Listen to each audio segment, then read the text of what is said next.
Hello, everyone. Welcome to the Rubin Science Assembly today. My name is Andres Plazas Malagon. I'm part of Rubin Community Science team. And today we will have a talk by Lian Guy from the Rubin Observatory on the early science program of the Rubin Observatory. We're going to start as usual with a few announcements. Just one second, please. So I wanted to first remind you that we're going to have the yearly Rubin Data Academy. So this is going to happen next week, June 22nd to 25th. It's going to be fully virtual and it's going to, of course, being held, as I said, next week after the Summer American Astronomical Society meeting. Please go to that website to learn about the schedule. And you can also find materials from previous Rubin Academy versions. We're going to have also the Rubin Community Workshop on July 27th to the 31st at SLAC National Accelerator Laboratory in California. The registration is restricted. It's almost nearing the limit, but there is a short wait list. So please follow that website to learn more details. So if you want to learn about the schedule for the Rubin Science Assemblies, yeah, please go to rubinobservatory.org for scientists, and then in the event, so we'll have that, and we also have the resources from previous assemblies. So if you wanna check that out, the recordings and the slides as well. Next week we don't have it because we have the Rubin Data Academy, as I mentioned. There is a workshop I am organizing at Slack on the topic of Rubin 2036, about what we're going to do with the Rubin Observatory after the LSST. It's a Slack, as I said, the in-person registration is closed, but if you want to attend virtually, just talk to me, and of course you can do that, and I'll reopen the form as well. There's also the LSST at Europe 8 meeting in Hungary. That sounds great, on September 27th to October the 2nd. For more information, take a look at the website over there. And there's another meeting I'm also helping organize in Brazil. It's LSST Latin America 3, the first week of November, November the 2nd to the 6th. So please follow the link for more information. And then LSST at Asia, April 19th to the 23rd of 2027 next year. So you can save the date in South Korea, in Seoul. That sounds great as well. Just a reminder, the LSST Discovery Alliance and the Link Frameworks recently had a call for proposals. It's a call for funding workshops to do science with DP2 and PROM products to run hack days. So please take a look at the call. There's up to $25,000 you can get to do this. And the deadline is July 10th, coming in less than a month. As usual, let me tell you about the Users Committee, which is charged with soliciting feedback from the community about the Rubin Data Products and Science platform and recommending improvements in their twice yearly reports to the Rubin Operations Director. They have a well-defined charge and also ways of communicating with them. You can contact them via email, or you can use a Google form that is linked on this slide, and you can find the members of the Rubin side of this users committee, which are representative of the science community of Rubin. So they're there to advocate for you. So please don't hesitate to contact them. And then also a reminder of the Link Frameworks office hours, which actually happen. They have office hours and they have tech talks. And then they happen like 1 hour after the Rubin assemblies and the Rubin drop-in. So please add that to your calendar, and you can also find the schedule and put it in your calendar. And you can also find the recordings from previous talks as well. Also follow information if you're part of the LSST Discovery Alliance Slack space. They have a Slack channel where you can follow more and learn more about their events. Everybody is welcome. Okay, thank you so much. And with that, I'm gonna let Leanne share the screen and take it away. Great. Thank you, Andres, for that introduction. Just give me a second to share my screen.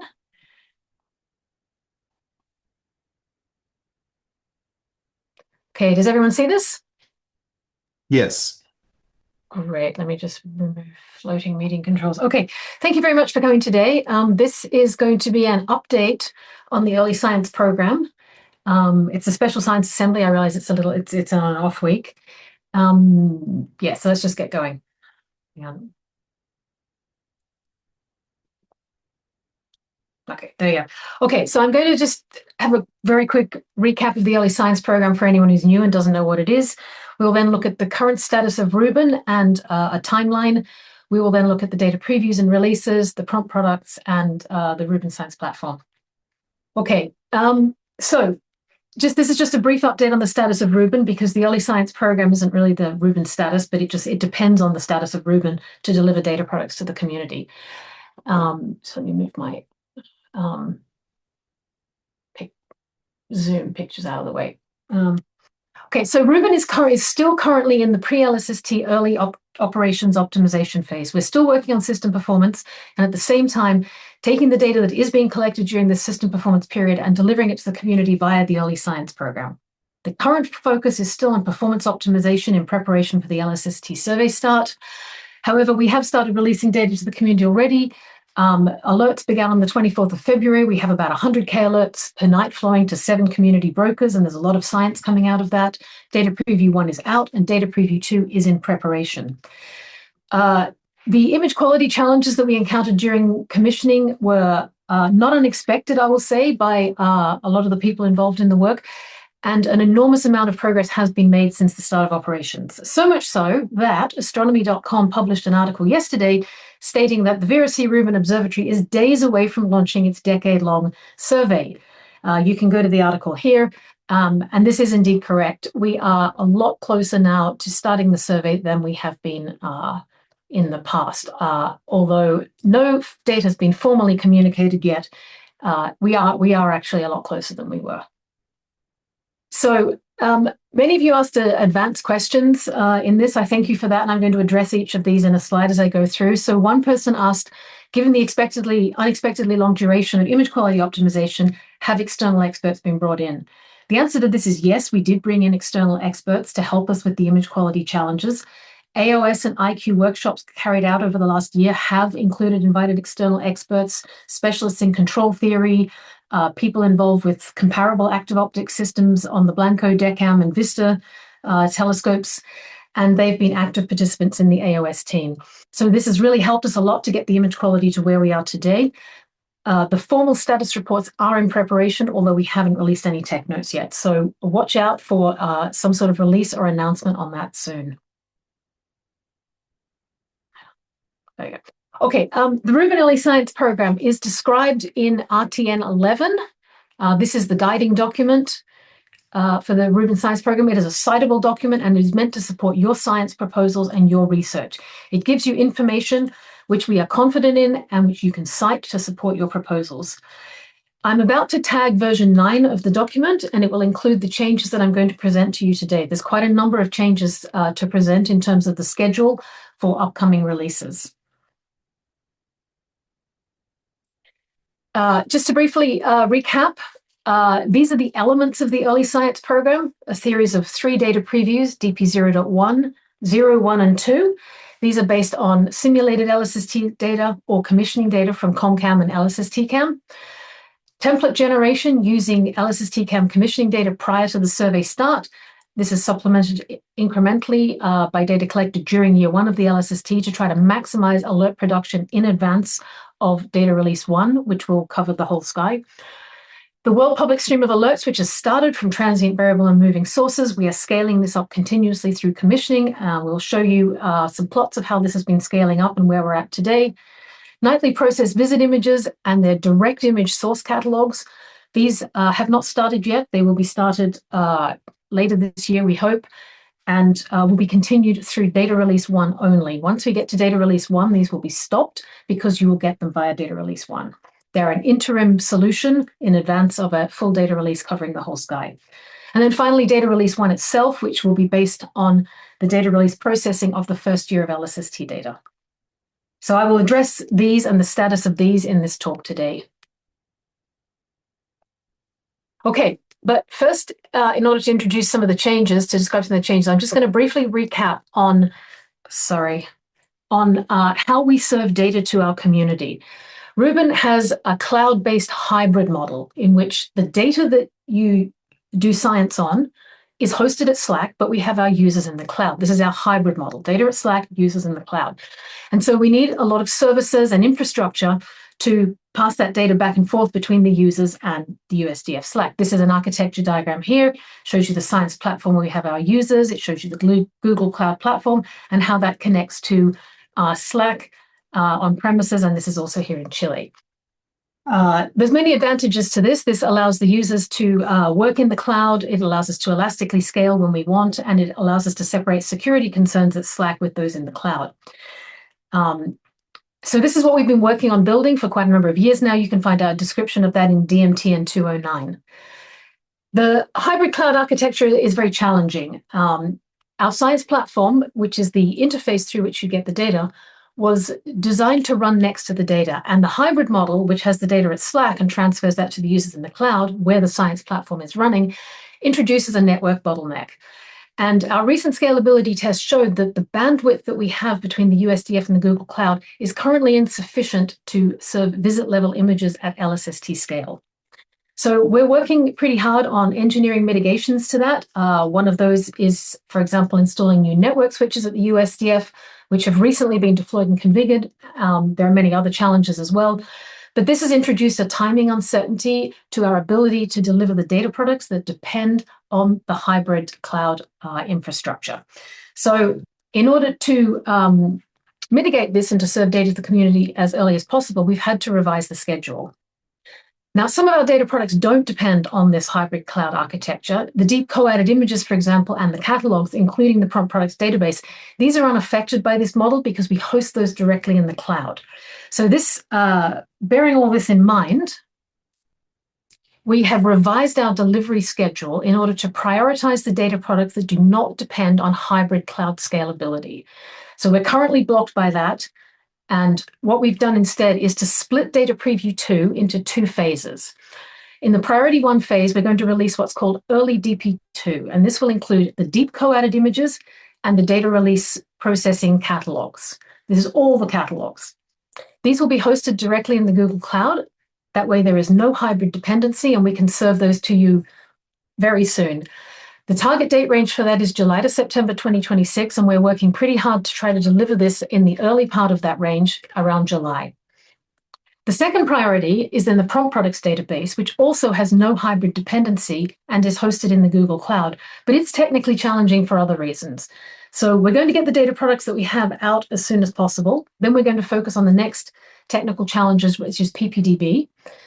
This will also support this will support solar system and early transient and time domain science.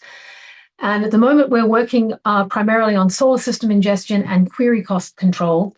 And we are targeting a date range of September to October now for the prompt products database. This has slipped a little bit from our initial estimates due to these technical challenges of standing up the prompt products database. And then priority 3 is everything that does depend, or does require rather, the USDF Google Cloud bandwidth, the hybrid model. So this is the prompt images and their direct source catalogs that come from the prompt processing nightly, and all the DP2 visit level images. So that's the process visit images and the difference images. All of these require sufficient bandwidth between Slack and the cloud to deliver them to the users. And our delivery of these data products is contingent upon hybrid scalability being confirmed. So our current target range for that is October to December. Also, Melissa, I'll take questions as we go. If someone from CST wants to monitor the questions channels, you can just interrupt me. Okay. So this shows you the revised early science timeline diagram. We've reached start of operations. We started high latency alerts just before the start of operations. This has been continuing to increase over the course of early operations. The LSST start is here. DP2 processing and science validation has run and the processing has completed. Incremental template generation is building up, but we see a shift in some of the deliveries down here. We will now have early DP2 sometime around July to September, which will include the co-ads and the catalogs only. The prompt products database will come next, which will include the difference image analysis catalogs, including solar system. And sometime later this year, the nightly processed images will start together with roughly probably around the same time as the rest of DP2, which will include single visit images in DP2. Leanne, we have a Yeah. question in the chat. Yeah. Okay, that's a Oh, good place to stop because then I'm gonna move on to data previews. Could you read the question? I can't see it. It's Oh, messing with I me. was yes. just asking about query cost control. Can you elaborate more on what you mean by query cost control? Query cost control. Will, are you there? Yeah, If sure. Will, I might let you speak to that since you've been working on it. So basically, the big query that's in use for the PPDB is a per query cost. The cost is actually is the amount of table scan that you do or the number of records that it looks at. It's a funny cost model. We don't really understand this for astronomy yet. So we don't want to let you all go completely wild on that. So we're leaving that open on one of the smaller tables to see how it works. For the larger tables, it means that like we won't let you search randomly across each visit. Instead, you'll say, for a given object, give me all the visits, and we will therefore restrict the service to something like this. So basically, that's what it means to you. You will have good service. You'll be able to do some general searches, but on the overall catalog. And then when you want individual visits, you'll have to come back with an object ID effectively. Eventually, if we understand the cost better, we might open that up to the other table to allow general queries. So we'll have to just see how it goes. Okay, I've been wondering about whether it's more prudent to do a bunch of calculations in the query or to just bring the data in and do the calculations on the science platform as far as cost to the system. So basically, then, if you can reduce the number of records you return from the query, it's worth doing it in the query. Okay, oh, that's good to know. Okay, helpful. But however, I mean, the problem is that you probably end up scanning all of them anyway. The system is built inefficiently to some extent. It just kind of assumes, oh, I'm just going to look at every record. So, we set this up so we can experiment with it, see how it goes on a little bit. So we can try to figure some of those out. We don't know the answers to those questions. My fear is that pretty much any query you do, regardless of what calculation you're doing, it's still going to retrieve all the records, because why would it do anything else? It's going to charge you per record retrieval.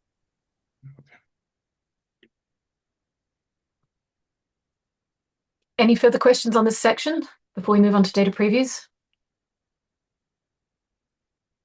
Okay, we'll move on. Okay, let's look at the data previews and data releases now. This here is a table from RTN11. Oh, oops, sorry, it's a bit, sorry.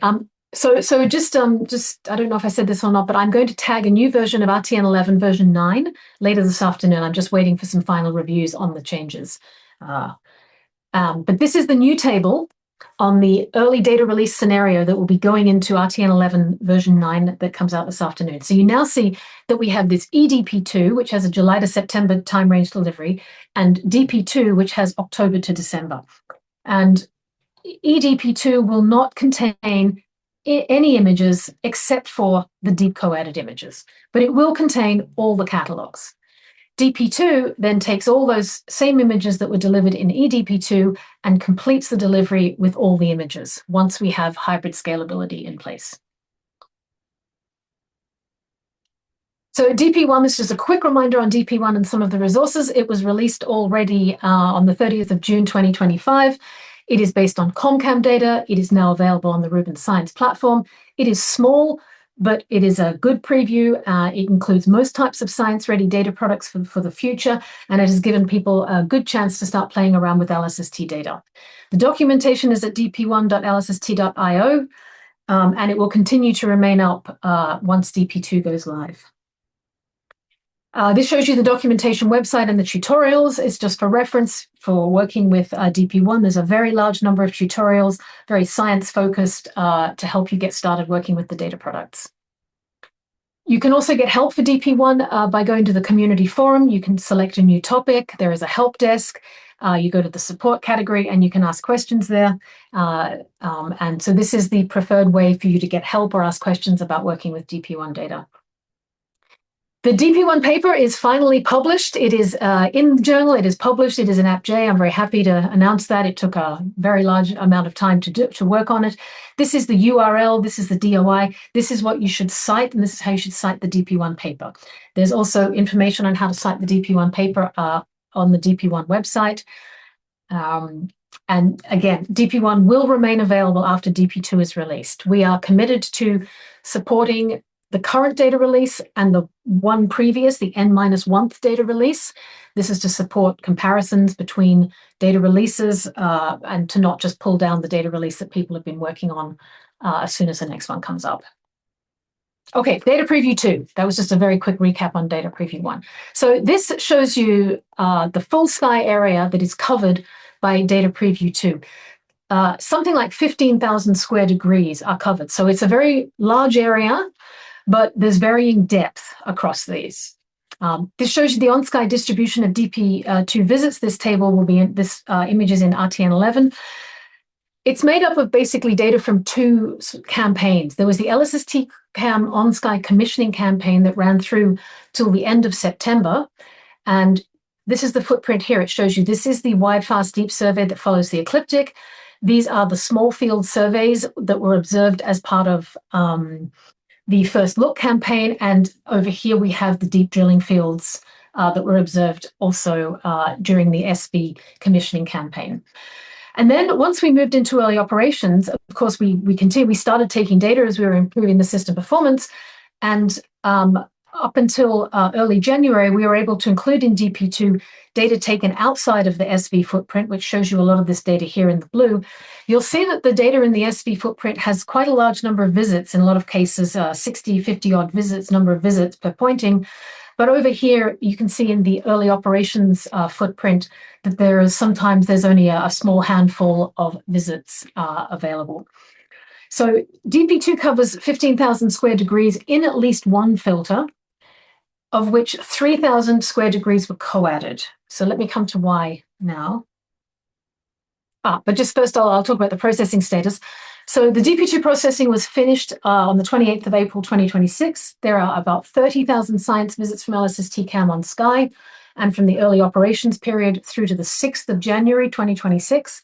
This processing campaign took 90 days, and currently it's still in data validation and performance characterization at the moment. Our focus right now is service preparation in order to serve that data to the community.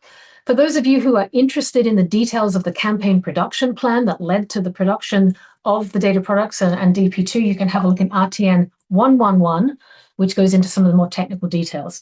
And so again, it was taken with LSST CAM on Sky.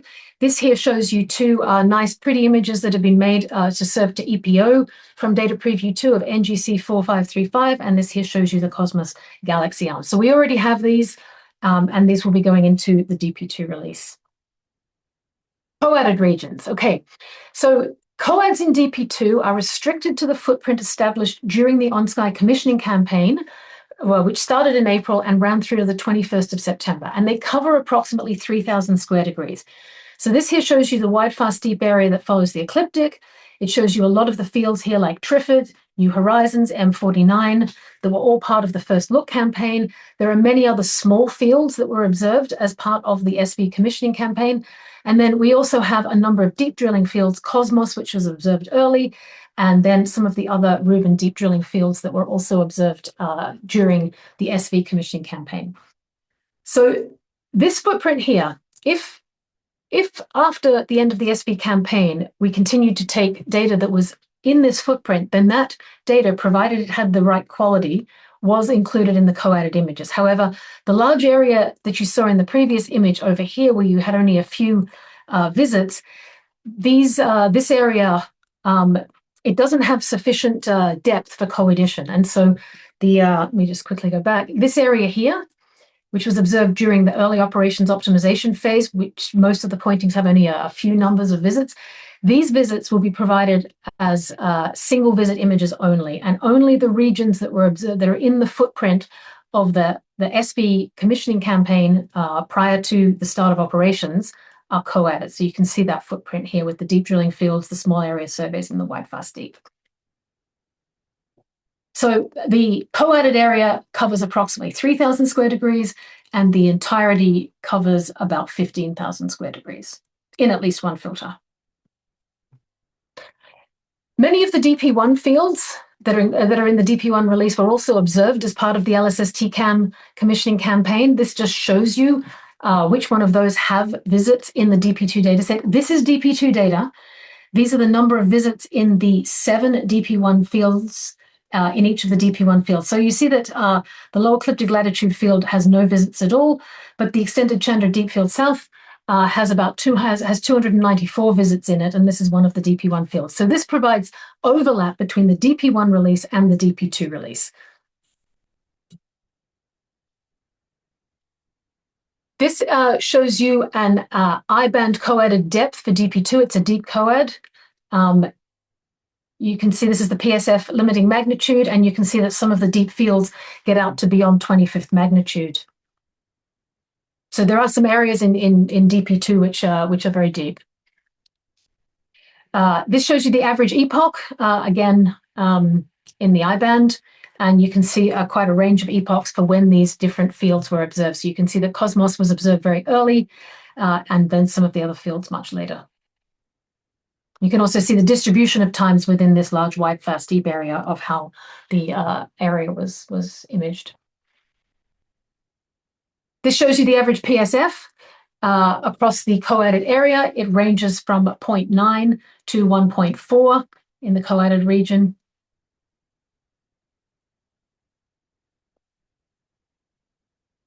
Here we have a list of the number of visits that go into the COAD. This table here shows you all the fields that are part of the co-added images, which will be delivered as part of EDP2. This is the inputs. This comes from the consolidated database, so bear in mind some of these may have been removed as part of the processing. This here describes the conditions for inclusion in a COAD. So the visit level median PSF full width half maximum must be better than 1.7 arc seconds, and each detector in the focal plane, that's across the focal plane, and if each detector has a full width half maximum of better than 1.8 seconds and a transparency of at least 0.75. In practice, we also added an ellipticity cut because some of these early images have a lot of ellipticity in the PSF. That was a big focus on improving. That was a big focus of, and still is a big focus, in fact, of the early performance optimization work. And so another 15% roughly or so were excluded due to the ellipticity of the PSF. Okay, somebody asked in advance for details on the data processing and the stacking that has produced DP2. I won't go into it here other than to simply say that version 30 of the LSST Science Pipelines was used to process the DP2 data. You can go and have a look at the release notes for version 30 if you want to get an idea of some of the technical aspects of the science pipelines.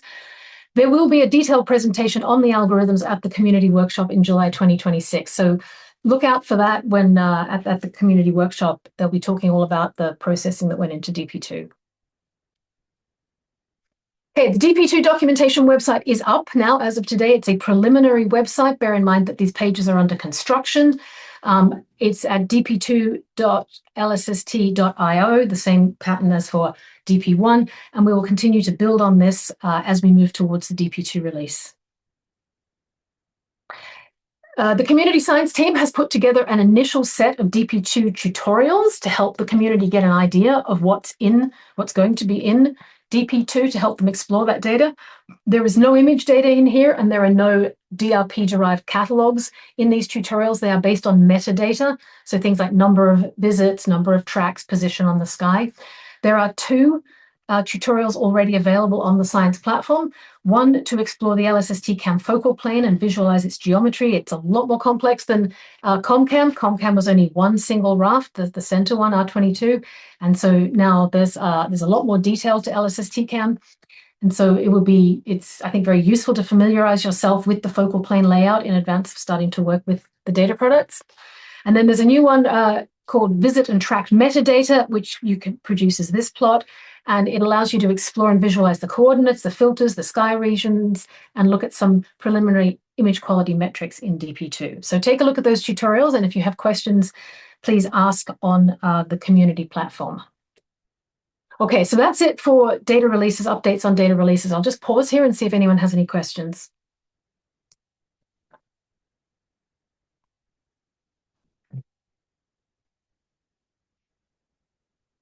No? Seems all clear? Okay, so let's move on to prompt products now. Alerts started flowing on the 26th of February 2026. This shows you the dashboard from that first night. And down in the right-hand corner here, you can see the team at UW led by Eric Belm, jubilant and happy that we had a wonderful alerts night and released lots and lots and lots and lots and lots of alerts to the brokers. And so this was a really wonderful milestone. And the team at UW and the whole of data management did an amazing job on this. We have an alert stream status. For those of you who'd like to know what the status of the alert stream is, you can go to this link here. It will tell you if it's up, tell you if we've had any broker transport failures, which we haven't, and tell you how many alerts we've seen in this example, 7 days. And you can configure this and see what the alert stream is doing. Alerts to date, this is a plot made by Eric, which shows you the alerts over time. Since we started, here is the peak at the beginning where we had the first alerts. In here, we have a lot of engineering time that's gone on, which has impacted our ability to release alerts. This is all due to the early optimization image quality improvement. But you can see very recently that we have started again to ramp up the alerts as the engineering work goes down, as our image quality has improved, and we're starting now to follow that gradual ease into increasing alerts, getting up to our SRD requirements on alerts. Since first alerts, almost 3 million alerts have been issued. Which I think is a great feat, given that we haven't started the survey yet. Brokers are up and running. The rate varies night per night, depending on not just engineering, but also observing conditions. Tomorrow. Okay, I might hand over to Eric here, if that's okay, and he'll talk to you about how we're going to get more alerts. Sure. So mainly we're paced right now by template availability. I'll show you a slide in a second that has some visualization there. So some of the increase that you saw in the last slide was deploying some of the templates from DP2 ahead of the DP2 release in sort of that wide ecliptic stripe that you saw. And so then when we get coverage in those areas, we're getting a larger volume of alerts. We are still working to continue expanding that with data taken in the pre-LSST period. There, as you saw, there's a wide area that has a few images, but we need a few more. Those are divided over 6 bands. They need to have good image quality, etc. So we are working on lots of details here to try to improve this. But if you go to the next slide, we put together a little dashboard to show where templates are currently deployed. The squares here are tracks, which are the sort of fundamental unit of COAD processing in LSST. And so you can, this thing is interactive. You can toggle different bands on and off and see the coverage. We've updated it several times to deploy a few more templates in relatively small areas right now. But you can see we have anywhere from tens to a little more than 1,000 square degrees, depending on the band, which is again mainly coming from this DP2 region. And so accordingly, the alert volumes have increased when we are observing in those areas. So this is, there's a short link, which I think we just made yesterday, which is ls.st/template-coverage, which will take you to this dashboard. I'll put it in the chat as well. So anyway, we're continuing to work to scale this up as quickly as we can.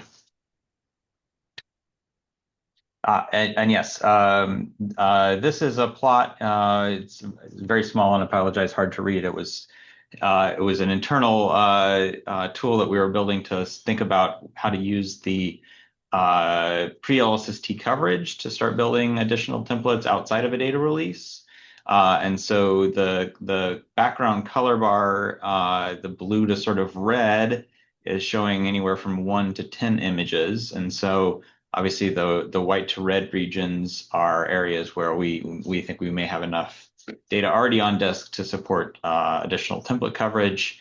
And the green squares overlaying are the corresponding tracks. So these are areas where we're going to start working on incremental template building.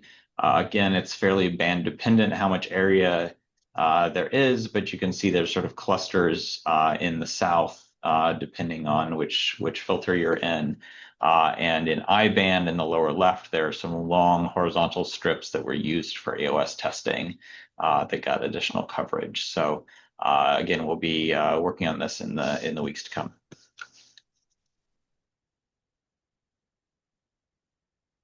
Okay, PPDB status. Does anyone have any alerts? Sorry, I don't have alerts. Does anyone have any questions for Eric before we move on to the PPDB status?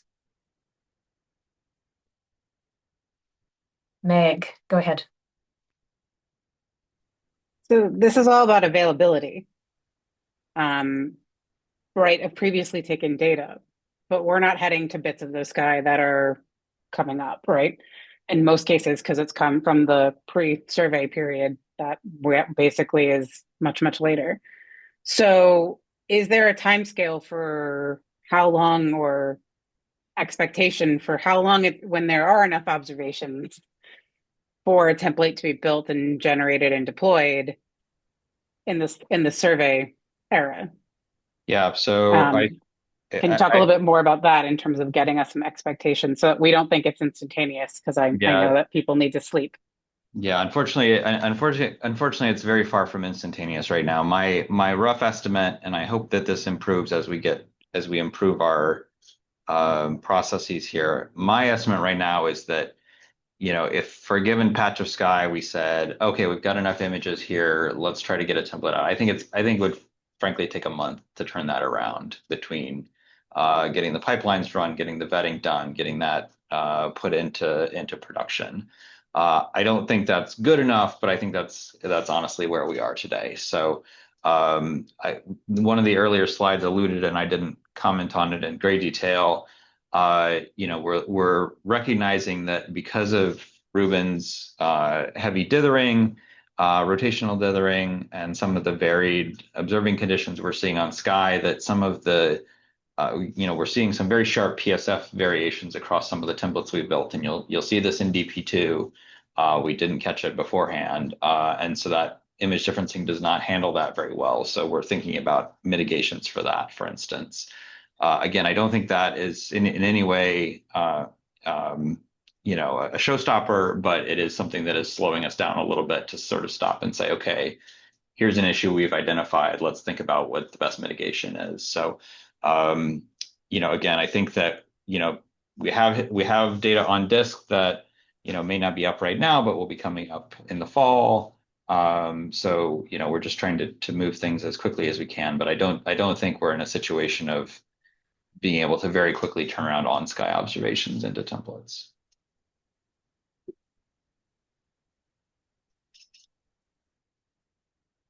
Meg, do you have anything else to add to that? Nope, I think that answers my question. Okay. Okay, if there are no other questions, I'll move on to the PPDB now. Vincenzo has a question. Oh, sorry. I can't see everyone. I'm sorry. In the chat, Vincenzo Petreca says, could you please clarify differences in terms of DIA products released with the PPDB and the early DP2? Okay, let me start that now. This is essentially the topic of this slide.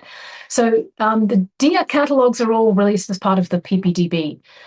There are difference image catalogs as part of data release processing, but they're released as part of the data release processing, not as part of the difference image analysis in data release processing, but not as part of the PPDB. The PPDB is all done on the prompt data products, the nightly prompt data products.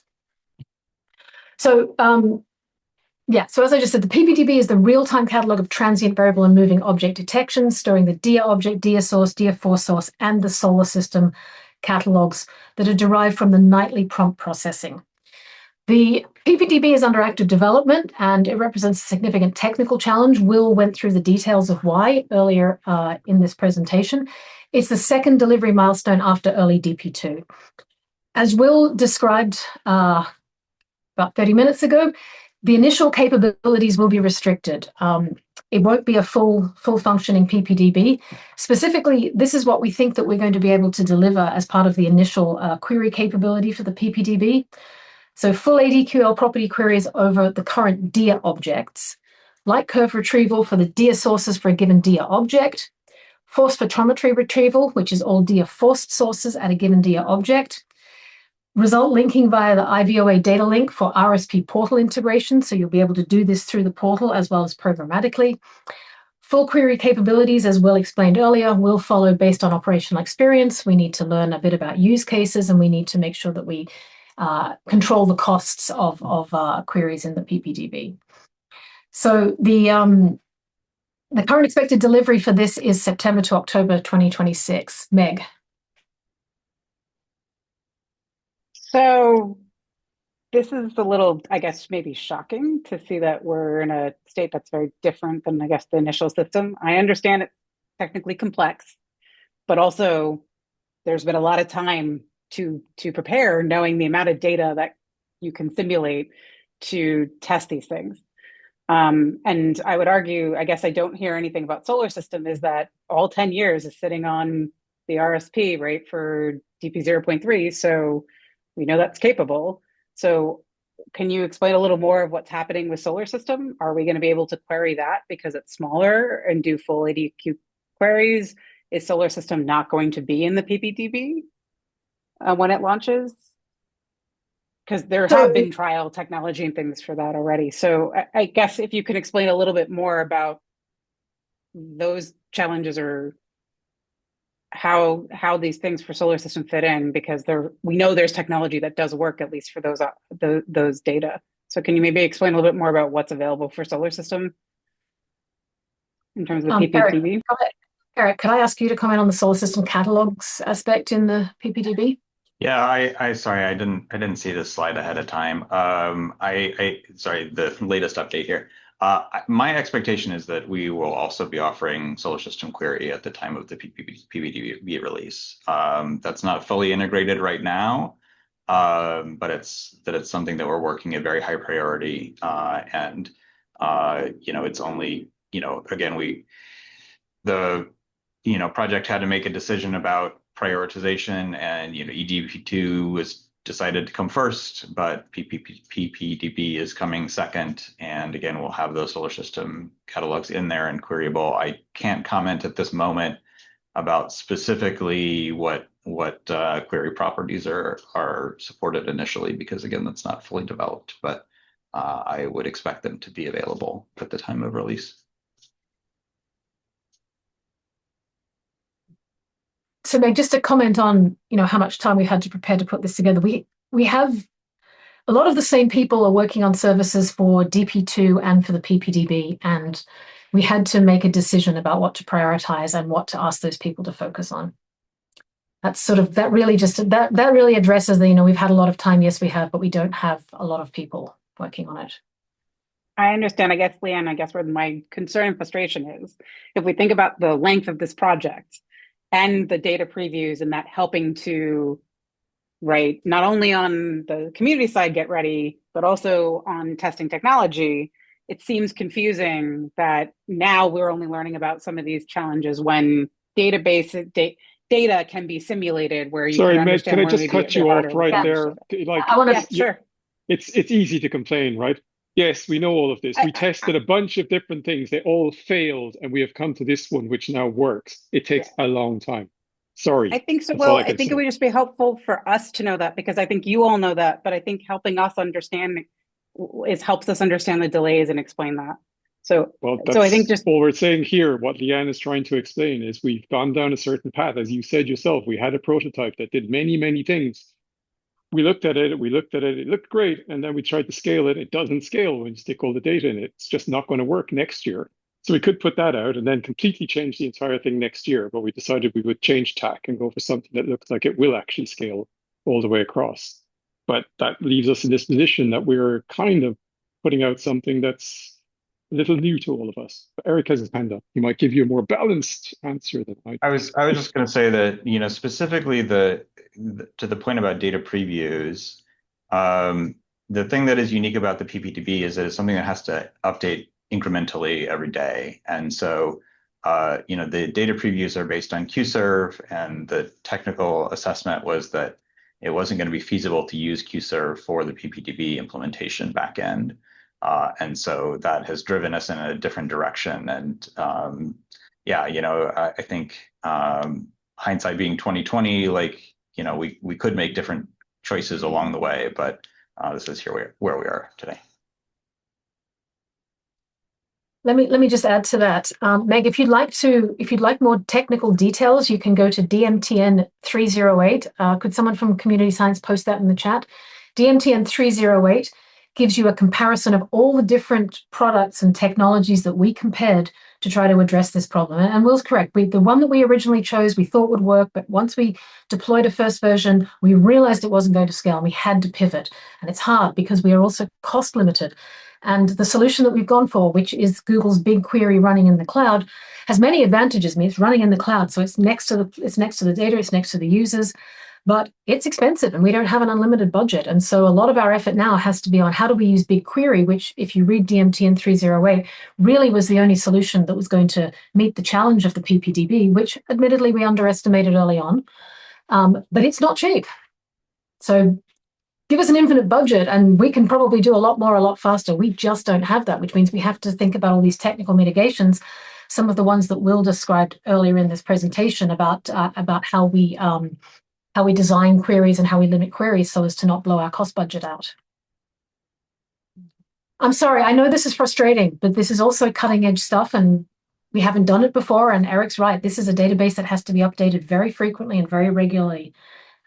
So our initial estimate was more like July to September. We've now pushed that as September to October. It will come after, if hopefully we will deliver EDP2 in July. We will use August to support DP2. Many people go on vacation then, and September to October is now our time window for PPDB.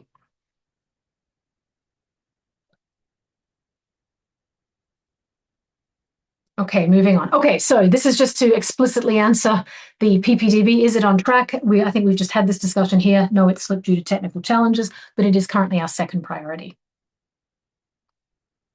Okay, so here's another advanced question asking about expanding the template area. Eric did just touch on this, so I'm not sure. I don't think that we need to go through this. He touched on this about the active work that's underway. I'll just leave this here as a reference in the slides for people as an explicit answer to the question. Another question that was asked in advance is about image cutouts and how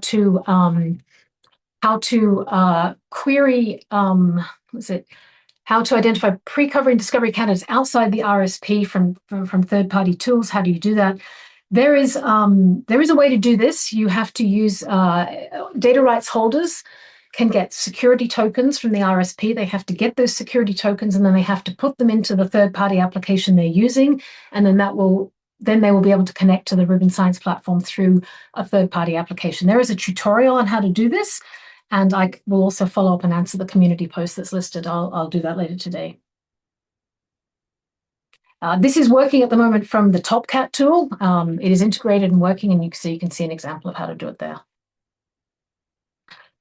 Prompt Products also has a documentation website. These pages are under construction as well, but this is where you will go, promptproducts.lsst.io, to find out information and tutorials about how to use them. There are some tutorials that are set up at the moment in the Rubin Science platform. You can go to the Prompt Products website and see some of the tutorials based around the Rubin schedule viewer. So programmatic access to the scheduler. How can you see what's coming next? The visits database and image stamps. Meg, go ahead. So since we're not getting the Prompt Products database until October, possibly, we're only getting visits of that database from, April to June. Is the observatory going to commit to giving us regular updates on this? Because those things were supposed to be in the Prompt Products database. We have alerts flowing, but I actually can't easily figure out where Rubin pointed. Either I have to go query all the alerts and try to figure out the pointing. So is that something the observatory can give us? I know that putting Band-Aids is not something that's helpful because it takes staff time away. But I also think is that we're living in a reality where I can't literally figure out from an alert where the telescope was pointed. Is that something that, the observatory can commit to, given we have some of these databases of giving those regularly? And that because we have these notebooks and things, it would just be updating that, that file. If I understand your question correctly, you're asking for a history of pointings. Actually, Lynn's here. I'll let Lynn answer. I think I know what you're asking, but I'll let Lynn answer. Yeah. Hi. Meg and I have had this conversation before, and we've always put off the answer because there's always some other plan to do it. But you are correct, Meg. Given that this is going to be a little bit longer, we need a better solution. Um, you're looking for the pointing history with the depths served to you in a way that you can access. The schedule viewer gives you some of that information, but not all of it. Will has Yeah. said we can add extra information to the schedule viewer. So we could do that. We could just do a database like we've done the occasional database and just update it more frequently. We can talk about like what we actually need. I will say, if you go to our nightly, the nightly summary reports that we have that are public to everybody, there is actually a daily pointing history there that you can download. I saw We that was updated. Yeah. yeah, we added that recently. Again, that might not be what you're looking for. So let's chat and see what it is that you actually need and what would be a good format for that. Um, and maybe we can have the community science team sort of uh, give us a way to have that conversation with not just you and me. Okay. But yeah, we can support that. It's kind of been not a thing because everything else was coming, but yeah, let's just do it. And the Yeah, schedule viewer has a better interface right now as well. I added that you can like select columns so you don't have to get everything, and it can support slightly more complicated queries. So yeah, if there's a few extra things we need to add, that should be doable. Yeah, so in summary, we will look into an interim solution, Meg, to address this challenge.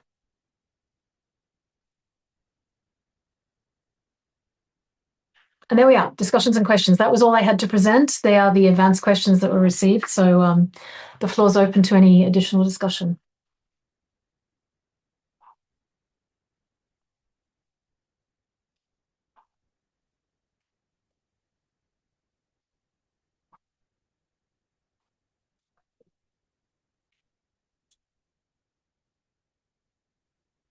Tim, go ahead. Hey, folks. Rewinding sort of back to the start. Given the massive demand for high performance networking equipment that's going on in the world at the minute, is there a sort of mitigation strategy plan if the bandwidth that's getting put in place to connect the two clouds together doesn't work out? If this hybrid model doesn't work out, we should know that by the end of the year with the work that's going on. That's part of what motivated the change to a October to December timeframe for the priority 3 items that depend upon the hybrid model. If it doesn't work out, that's something we'll know later in the end of the year, and then we have to stop and have a rethink. So right now, I mean, this is a risk mitigation. In fact, if we get to that point, then we have to trigger a risk, and then we have to look at the mitigations around that risk. So probably the best I can tell you at the moment, unless Will wants to add anything, is that we will, if it doesn't work out, December will be around the time when we start to discuss what the alternatives would be. Okay, great. Fingers crossed for smoothly flowing packets.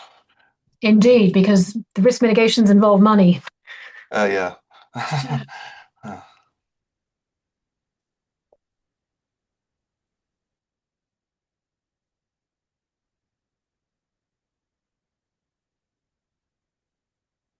Meg? So I guess as moving, things to priority 3, if the survey starts sometime this year, right, it is very difficult to do some of the science without having images or catalogs. And so given that October to December is again an estimate, and those estimates keep moving, and I understand there's reasons for that, when do we hit a limit where we start talking about mitigations that can be put in place temporarily to help science areas that can't do things if this goes, because we don't have data available. And so, like looking for comets is something we can't really do with the cutouts. And yet we won't be able to get images, until maybe December, right? But this is an early estimate, right? Because these things, technology is still being developed. So what is the avenue for or options, right, for things to be able to look at mitigations like we just talked about in terms of source catalog, in terms of the pointing history, right? Because I imagine that like this, if this goes on longer, right, if this starts to impact the science we can do in prompts because so I understand that there's reasons why this technology is not there yet, but when do we start implementing things like, things being put into directories where the butler could just access it, even if it's not in real time, right? For source catalogs, because I can't understand how that would be so massive, given that DP2 catalogs, there's technology to get that up. Are there avenues or timeframes for when those kind of discussions would happen, and is that with the SAC or the user group? Because we keep hearing, I guess, is in April, these things were coming definitely between July and September. And now we're in June, and now we've gone well past September, right? Into October to December. And so can anyone talk about like what are the avenues for when, Any how avenue you mitigations introduce would be potentially discussed? any temporary fix will just make everything later. So Yeah. I'm not pursuing any temporary fixes or anything. I'm pursuing getting this done correctly. Sorry, it's a couple of months later than we said, but it's going to happen. Well, so I And guess if my we concern start going, is applying for funding, is that how do I say it's really that? Because last year I said, oh, but these things are going to be available in April, but now it's really December, but really then it could shift again to the next year. I guess is giving us something that makes it easier in RT111 to argue that these things will come when it really is the if only you thing that want to nails your solve this science. problem, please go to DOE and tell them it was a really bad idea putting all of this data in USDF, and can we just have it on Google? It's just money. That would fix everything. Yeah. Can I throw something in here? So I agree with everything that Will just said, but let me separate out a couple of these interim mitigations. So you talked about a pointing history. That's really a mitigation to the priority 2 item, the PPDB, having slipped by a couple of months. As Lynn just described, I think that's something that we can put some effort onto and somehow get you the pointing history to try to support that work. I'll work with Lynn and we'll work to try to get something for that one. Now, the mitigations for prompt images, that's a different story, right? That's hard. And so in terms of, you asked about what's the timeline. So the timelines for the priority 2 pointing history, that's now. We're going to find a solution to that. But the timeline for the priority 3 prompt images, that's December. As I said, if hybrid is not going to work, we'll know that around December. The early delivery for hybrid is October. We will know in the October to December timeframe how close we are, whether we think this is going to work, or whether we have to trigger a risk and look at risk mitigations. We do have a risk in the risk register on this. It's well known, it's well advertised, the directors are aware of it, the NSF and DOE are aware of it. And as Will just said, if you want this tomorrow, well, not literally tomorrow, the answer is money. Put everything in the cloud and just give us a lot of money to do it, but we don't have that budget. So what's the timeline for looking at what would be mitigations?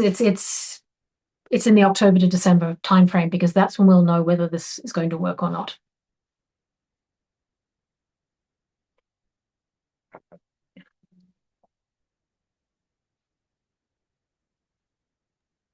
So is that going to be an updated version of RT111? Because we need to be able to say, right? Yes. Right, because what's been happening, and I don't know if this is fully aware, is that we put in proposals that said these things would be ready in April, and the survey would have started, and now we're applying again, right, saying, oh, but actually these things will be available in December. And so either now we need to say we don't know when they're going to be available. And so helping on phrasing would be really helpful of what we say about, what happens past December, because we're putting in grants for start of survey because it should be coming soon as every thing, as early science optimization continues. We're getting feedback that says, yes, but these things aren't ready. Rubin's not ready. And so clear language or ways that you can help of explaining what happens after December that would help us say that, yes, these things would come, because it other means we have to wait until these things are all available before we can even get the funding to be able to do things when these things come available. Look, I understand the challenge, Meg. It's really hard. These are new cutting edge technologies. This is something that hasn't been done before. It's hard. And I understand also the challenges around, trying to get funding for work around this, so these moving targets. It's hard.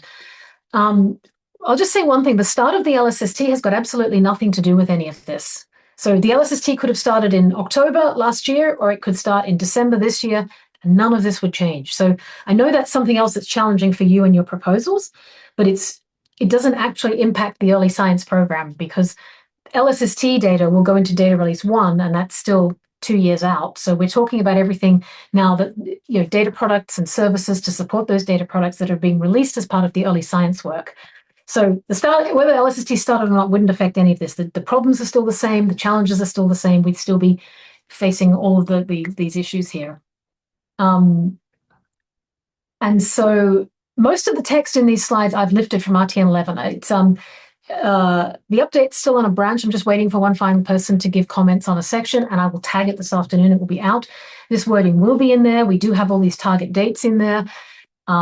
I can add a sentence that explicitly states that for this priority 3 items that are dependent upon the hybrid cloud model, that if we get to December and it's not working, we have to trigger a risk. In fact, I might actually have that in there. I have to go back and look. I didn't highlight risk mitigations in this talk today. But yes, it will. If we get to the October to December time range and this clearly isn't working, then this triggers a risk. And this is a big discussion that we have to have with our funding bodies, as Will says. And that's when we'll start to look at what mitigations we would put in.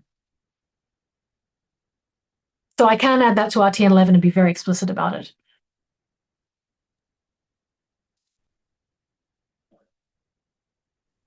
Yes, Meg, one last comment. We'll pass the time. Yeah. So given that the image data is locked away, right, we cannot access it. We also need, I would ask as a statement like that's in the commissioning data, that if there's something extraordinary, there is a mechanism that we can trigger getting that out, like an interstellar object.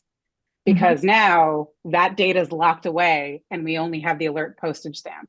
And so it'd be really helpful if there was a mechanism of exactly maybe the similar statement that's in the commissioning guides of how the community would request a special dispensation for, an interstellar object or whatever of unprecedented science value, that there may be a way of releasing larger postage stamps of that data, because we're now in this sort of limbo with that. And so I just ask if there's something could be added to RT111 that would enable the community to be able to trigger that if we needed to, on a very rare occasion. But since it's already happened, just to raise that.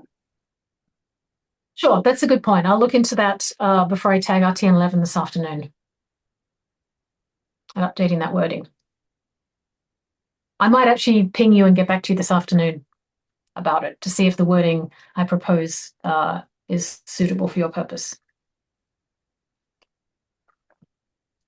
Okay, thank you so much, everyone. Thank you so much, Leanne. And we can follow up on community.lsst.org, and we'll post these slides and this recording.